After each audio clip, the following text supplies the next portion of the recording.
The chair recognizes the gentleman from Texas, Mr. Paul, for 5 minutes. Thank you, Mr. Speaker. Mr. Speaker, the national debt is rising at an annual rate of $100 billion per year, while the federal government's obligation to future generations is rising even faster.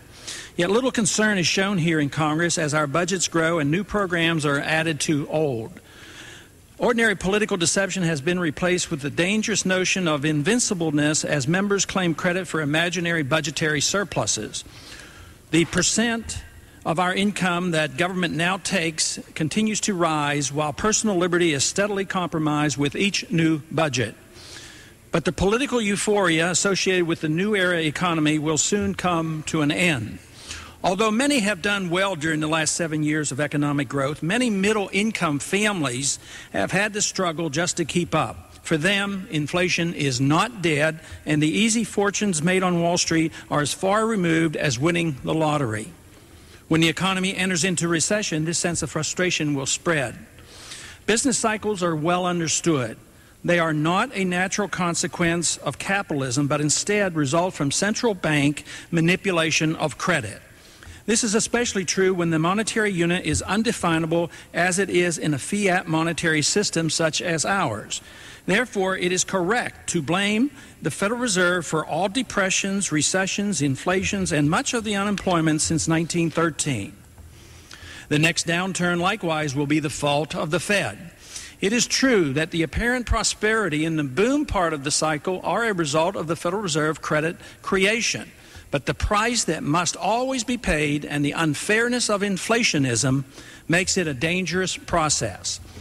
The silly notion that money can be created at will by a printing press or through computer entries is eagerly accepted by the majority as an easy road to riches while ignoring any need for austerity, hard work, savings, and a truly free market economy. Those who actively endorse this system equate money creation with wealth creation and see it as a panacea for the inherent political difficulty in raising taxes or cutting spending. A central bank has no restraints placed on it is always available to the politicians who spend endlessly for re-election purposes. When the private sector lacks its appetite to lend sufficiently to the government, the Federal Reserve is always available to buy Treasury debt with credit created out of thin air. At the slightest hint that interest rates are higher than the Fed wants, its purchase of debt keeps interest rates in check. That is, they are kept lower than the market rate. Setting interest rates is an enormous undertaking. It's price fixing and totally foreign to the principles of free market capitalism.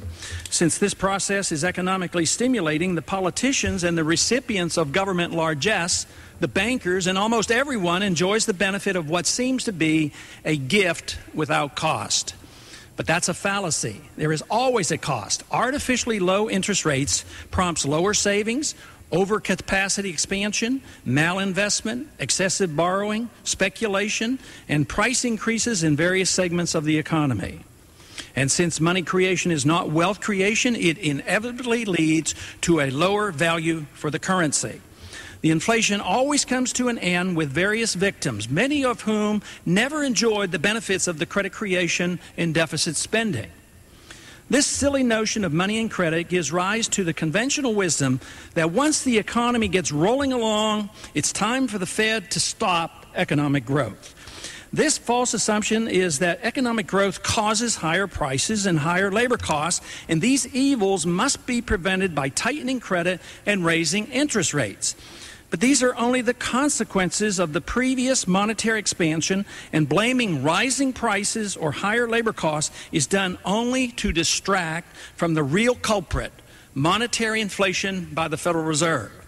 In a free market, economic growth would never be considered a negative and purposely discouraged.